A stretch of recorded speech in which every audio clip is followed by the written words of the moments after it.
ध्यानाभ्यास के लिए कृपया मूर्त नेत्रों को बंद कर लीजिए।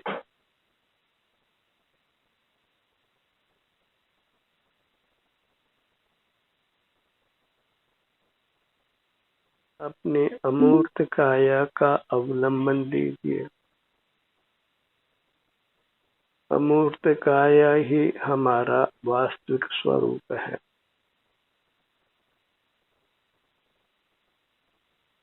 मूर्त काया पौद्गलिक है, अचेतन है, वह हमारा स्वरूप नहीं है।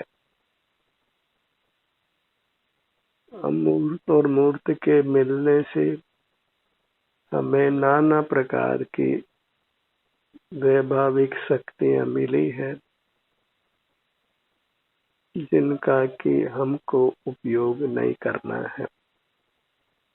उन्हीं शक्तियों के उपयोग से फिर मूर्त शरीर सदा प्राप्त होता रहता है और हम जन्म मरण की प्रक्रिया से मुक्त नहीं होते हैं।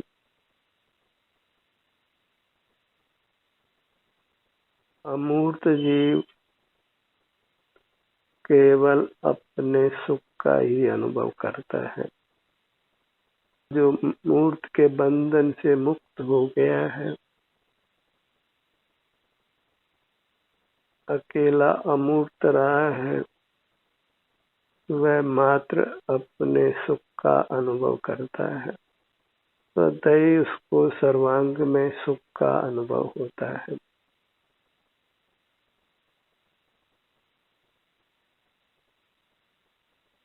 मूर्त के बंधन से मुक्त होने के लिए हमें मूर्त काया द्वारा प्रदत्त सुविधाओं को काम में नहीं लेना है। तभी हम मूर्त काया से मुक्त हो सकते हैं। देखना, सुनना, सूंघना, चखना, छूना, हिलना, डुलना, बोलना, विचार करना, कुछ भी याद करना, ये सब मूर्त के द्वारा प्रदत्त शक्तियों से हम कर पाते हैं और इन सब से ही हमारा संसार होता है। हम संसार में नाना दुखों को भोगते हुए जीते हैं और मरते हैं।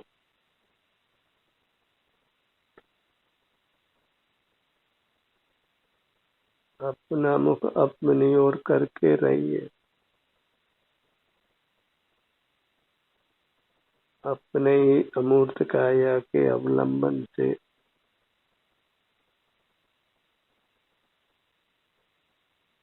अपने सन्मुख रहते हुए अपनी अवस्था को, अपनी दशा को भोगते हुए रहना है।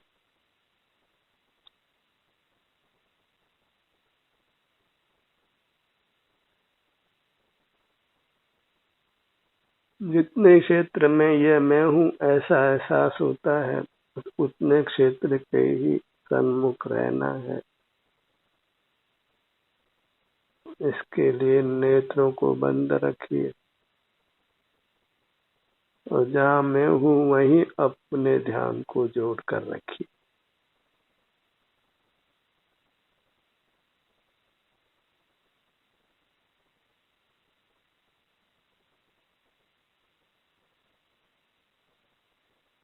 इच्छा से जब हम अपने सन्मुख रहते हैं तो इतना शारीरिक दुख अनुभव में नहीं आता, जितना कि बहिर्मुख रहने पर अचानक जब कर्म की मार पड़ती है, हम नाना रोगों से ग्रस्त हो जाते हैं, कोई दुर्घटना हो जाती है, तो फिर हम असीम पीड़ा को भोग सकते हैं।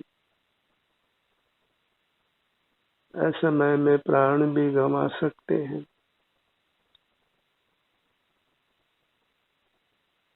तो उस परिस्थिति से बचने के लिए अपने अधीन रहिए, अपने सन्मुख रहिए, अपने ही वर्तमान अवस्था को भोगिए। बंद नेत्रों से, क्योंकि इंद्रिय गोचर काया जो हमारी काया में मिली है वह हमारा रूप नहीं है, वह मूर्त का रूप है, स्पर्श रस गंध वर्ण रूप है, वह हमारी जाति का पदार्थ नहीं है। विजाती है, परदेशी है, उसी के संसर्ग से हमारे जीवन में नाना दुखों की उत्पत्ति होती।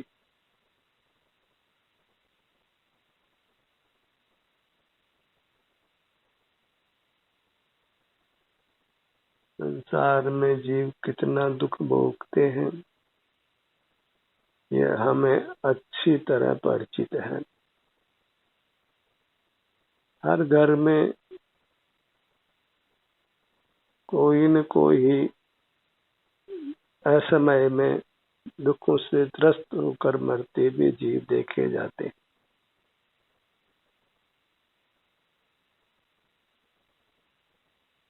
और कोई प्रकट दुख का कारण भी दिखाई नहीं पड़ता है। दुख का कारण अप्रगट है, वह हमारी बहिर्मुखता है जो दुख के कारण के रूप में जानी ही नहीं जाती। संसारी जीव जानते ही नहीं है कि मूर्त पदार्थों को देखने से ही, जानने से ही नाना प्रकार के असह्य दुख होते हैं और असह्य दुखों को भोगते हुए जीव मरण को प्राप्त होता है। जब दुख के कारण को दुख का कारण जानना ही नहीं जाए तो फिर मिटाने का प्रयत्न भी नहीं होता है। कोई जीव इंद्रिय ज्ञान का निरोध करने का प्रयत्न करता हुआ दिखाई नहीं देता है और तथाकथित धर्मात्मा लोग तो प्राय अंतर्मुख रहने का प्रयत्न ही नहीं करते।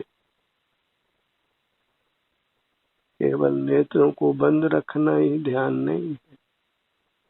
नेत्रों को बंद रखकर अपने अमूर्त शरीर को पहचान कर उसके सुख दुख का संवेदन अनुभव करना होता है।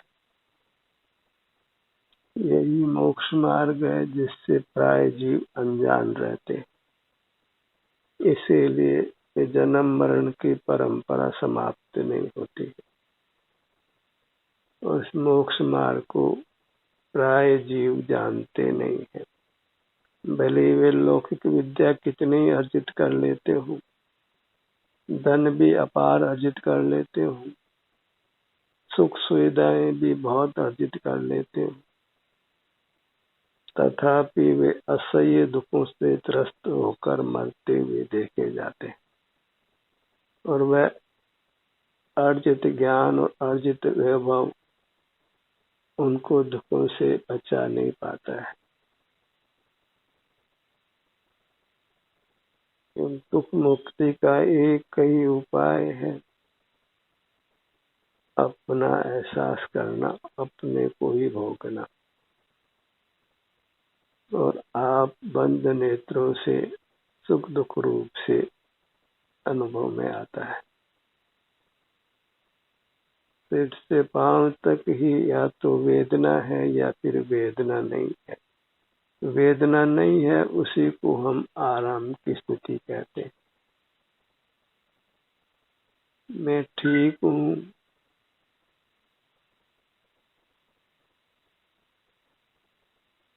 स्वस्थ हूँ। शरीर में वेदना का नहीं होना ही स्वास्थ्य के रूप में जाना जाता है। पर जब हम अंतर से अपने से युक्त होते हैं, अपना ही एहसास करते हुए कर्मों का नाश करते हैं, तब वेदना तो नहीं होती है पर कुछ अनुपम सुख, अपूर्व सुख भी अनुभव में आता है।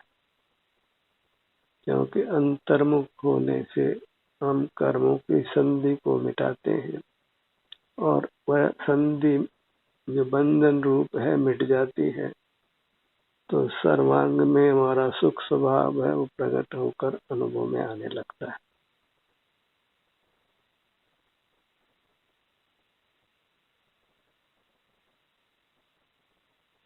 पर को भोगने का वास्तव में हमको अधिकार नहीं, चूंकि पर अचेतन है, इसलिए वह कोई रोक नहीं लगाता है। और इसी कारण से हम स्वच्छंद रहकर मूर्त पदार्थों को देखते, जानते, भोगते हैं। उनमें कुछ भी परिवर्तन करने की चेष्टा करते रहते हैं। मानो सारा ही जीवन मूर्त पदार्थों के आश्रित है और हम अपना आश्रय करना जानते ही नहीं। जानते ही नहीं है तो फिर आश्रय करने का प्रश्न ही नहीं उठता। हम आरोपी होने से हम अपनी पहचान को खो देते, और हमारी पहचान होती है वह यहाँ आराम या वेदना की स्थिति होने से। तो जिसमें आराम या वेदना होती है वह मूर्त नहीं है, वह अमूर्त अपना ही स्वरूप होना चाहिए। बाहर टेबल, कुर्सी आदि जो भौतिक सामग्री है, उनमें कोई आराम या वेदना की स्थिति होती भी मालूम नहीं पड़ती। अन्य जीवों में भी आराम वेदना होती है, पर वह हमारे ज्ञान का विषय नहीं बनती। अमूर्त जीवों के साथ जो मूर्त के बंधन से छूट गए हैं, पावन हो गए हैं, परमात्मा हो गए हैं, उनके साथ व्यवहार करना संभव नहीं है, क्योंकि वे हमारे ज्ञान का विषय नहीं बनते। इसलिए परमात्मा के रूप से आज तक हमने किसी को देखा जाना ही नहीं है, तो फिर उनके प्रति भक्ति का तो कोई प्रश्न ही पैदा नहीं होता। जिसको हमने देखा ही जाना नहीं है, उसके प्रति भक्ति कैसे हो सकती? जिसको देखा जाना है वह तो मूर्त है, अचेतन है, और उसकी भक्ति का वास्तव में कोई लाभ हो नहीं सकता है। और कदाचित पर अमूर्त जाना भी जाता तो पर के आश्रय से पराधीनता ही होती और दुख ही होता।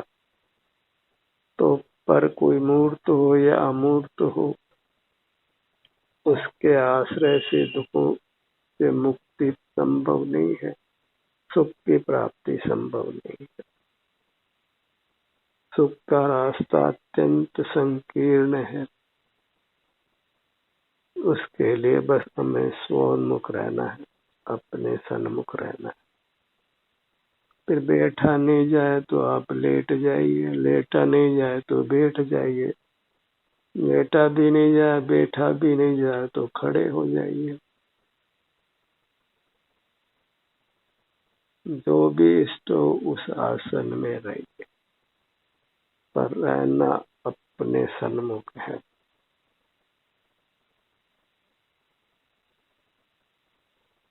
अपने से छूटा हुआ जीव कदापि सुख नहीं पा सकता। जो सुख मिलता है वह वास्तव में वेदना भोगने के बाद जो कर्म से हम निवृत्त हो जाते हैं, उसके ये फल में हमको कदाचित शरीर में आराम की स्थिति का अनुभव होता है, और उस आराम की स्थिति को भी हम पहचानते नहीं, उसको भी बराबर भोगते नहीं है। भोगने को तो हम निरंतर बहिर्मुख रहकर अचेतन पदार्थों को ही भोगते हैं, उन्हीं को अर्जित करते हैं, उनकी रक्षा करते हैं। इस प्रकार जो अंतरंग में हमारा परमात्मा रूप है, उसके अनुभव से, वेदन से हम बचे रहते हैं। उसको प्राप्त नहीं कर पाते तो फिर सुखी नहीं हो पाते।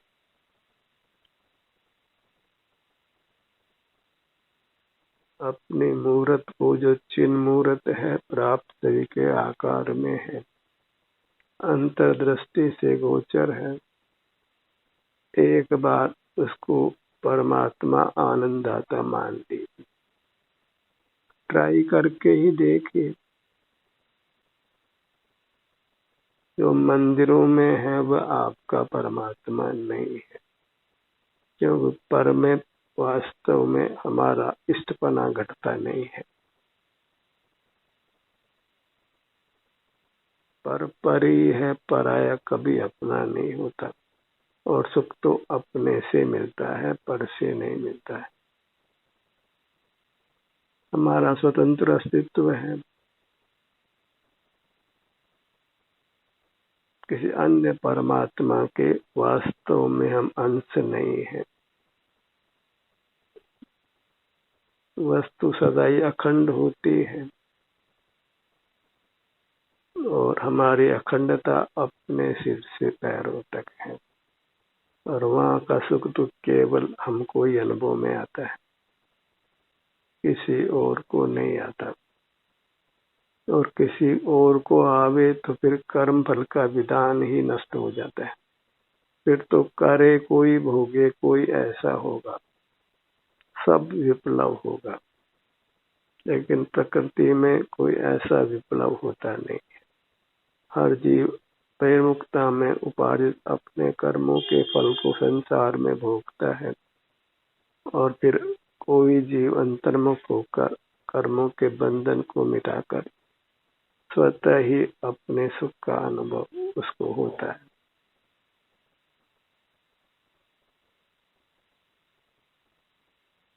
अपने ध्यान को अपने धड़ भाग पर लाइए। ये विशाल भाग है,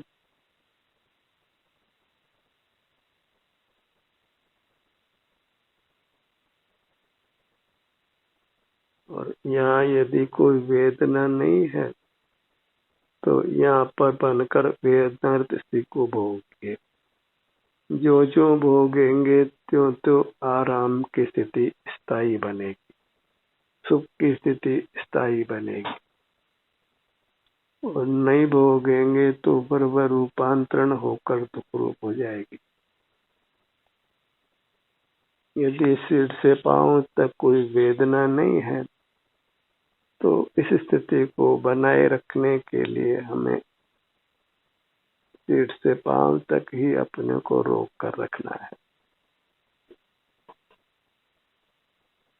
और संसार में तो सब जीवों के अल्पाधिक शरीर में वेदना होती ही है, तो बहिर्मुखता में भले ही मालूम नहीं पड़े, पर अंतर्मुख होने पर शरीर के किन्हीं भागों में अवश्य ही अप्रिय संवेदना सब जीवों को होती है, एक भी अपवाद नहीं है।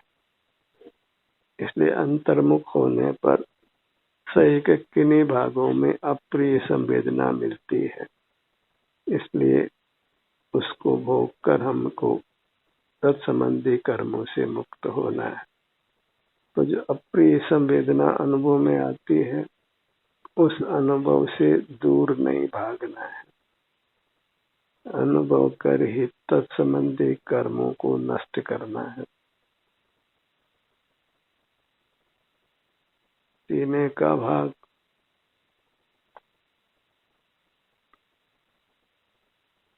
एकदम आराम की स्थिति में रहिए, कोई मानसिक शारीरिक तनाव नहीं लेना है, क्योंकि प्राथमिक अवस्था में जीव सुख से ही ध्यान की आराधना करता है, और प्रथम यदि उसको दुख मिले तो वह फिर उस कार्य में आगे नहीं बढ़ सकता है, क्योंकि सारा प्रयत्न सुख के लिए है और जीव दुख नहीं पाना चाहता है, इसलिए दुख के स्तर से वह दूर ही रहना चाहता है।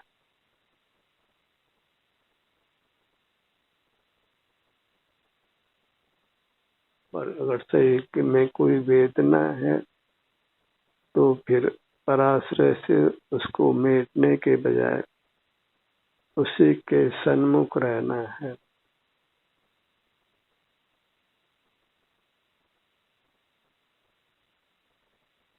अपने मूर्त को परमात्मा के रूप में स्वीकार कीजिए, उसको परमात्मा का आदर दीजिए, तभी आप सुख से जी सकते हैं। जो जिसका अधिकार है वह उसको मिलना ही चाहिए। वह अधिकार किसी दूसरे को देने से कुछ बात बनने वाली नहीं है। अपने घर की बहू का अधिकार किसी पराई स्त्री को दिया जाए तो फिर दोनों घर बिगड़ते हैं। इसलिए परमात्मा पने का अधिकार अपनी अमूर्त काया को ही दीजिए। उसी को आनंददाता मानकर उसके सन्मुख रहिए। लोग क्या कहता है, क्या चाहता है, इस लोक संज्ञा से प्रभावित नहीं होना। लोक संज्ञा ही हमें सूल की तरह चुभती रहती है, क्योंकि लोक के जीव प्राय धर्मांध हैं और यदि उनके हिसाब से चला जाए तो फिर मोक्ष मार्ग की प्राप्ति होना कदापि संभव नहीं है, क्योंकि बहुमत मूर्खों का ही होता है।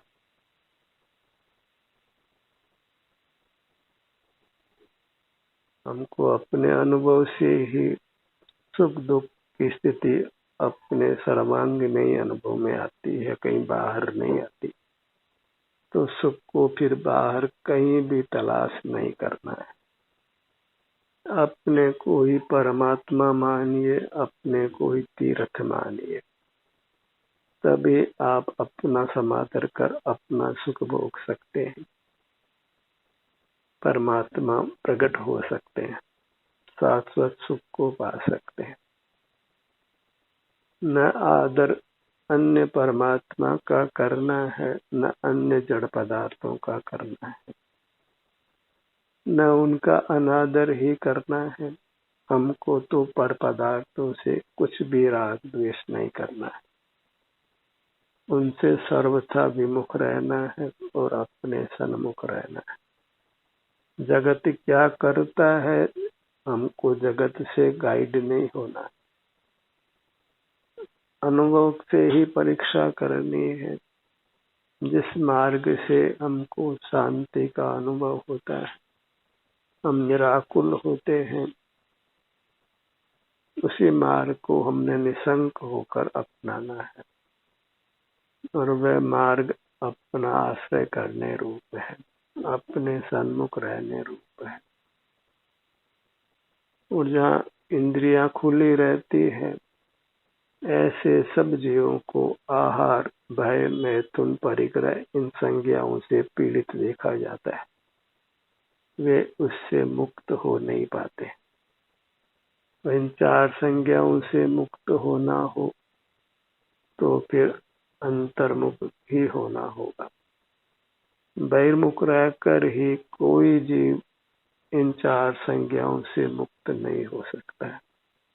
और जहाँ ये चार संज्ञाएं जीवित रहती है, वहाँ फिर दुख ही जीवित रहता है।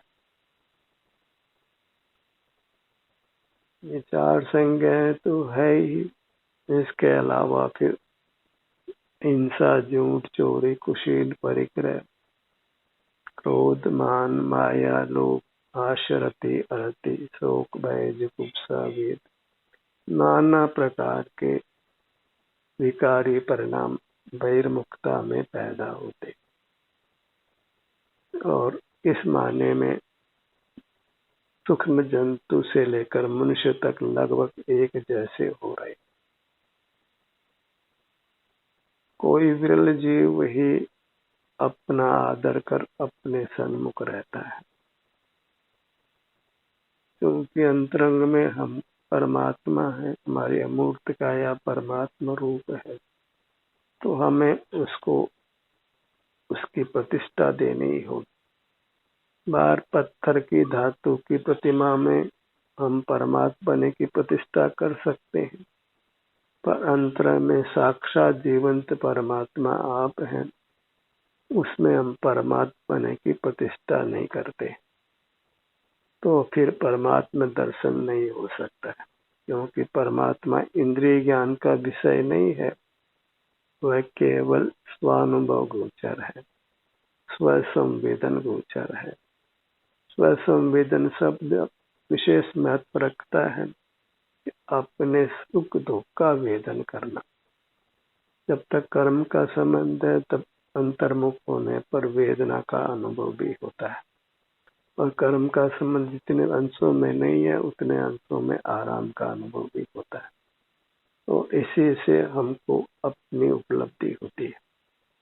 जैसे मिश्री को मिठास से पहचानते हैं, सफेदी से पहचानते हैं, नमक को सफेदी खारास से पहचानते हैं, ऐसे हम अपने परमात्मा को अपने शरीर में होने वाले सुख दुख के संवेदन से पहचानते हैं। जहाँ जहाँ वेदना और आराम की स्थिति अनुभव में आती है वह सब अपना ही स्वरूप है, वह अपना ही रूप है।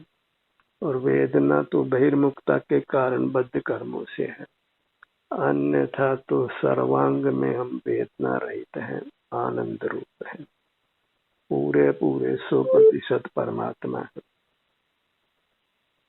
तो अपने में, अपने आभ्यंतर काय में भले ही आप अभी प्रकट परमात्मा नहीं है, मूर्त से बंधे हैं, तो भी जो शुद्ध वस्तु है कर्म रहित होने पर वह परमात्मा रूप है, और उसकी परमात्मा के रूप में स्वीकृति करने पर हमारी उसके सन्मुखता होती है, और फिर मूर्त कर्मों के बंधन से मुक्त होकर साक्षात परमात्मा हो जाते। तो अंतरंग में सिर से पांव तक जो अपना स्वरूप अनुभव में आता है, भले यदि कर्म के संबंध से वेदना हो, इसको परमात्मा के रूप में स्वीकार करिए, आनंददाता के रूप में स्वीकार करिए, और ये अधिकार किसी दूसरे को बिल्कुल नहीं देना है। तभी आप अपने सन्मुख रहकर कर्मों के बंधन से मुक्त होकर परमात्मा पाने का अनुपम सुख अनंत काल तक भोग सकेंगे। ध्यान का ये सत्र यही समाप्त होता है। आपकी सहभागिता के लिए धन्यवाद।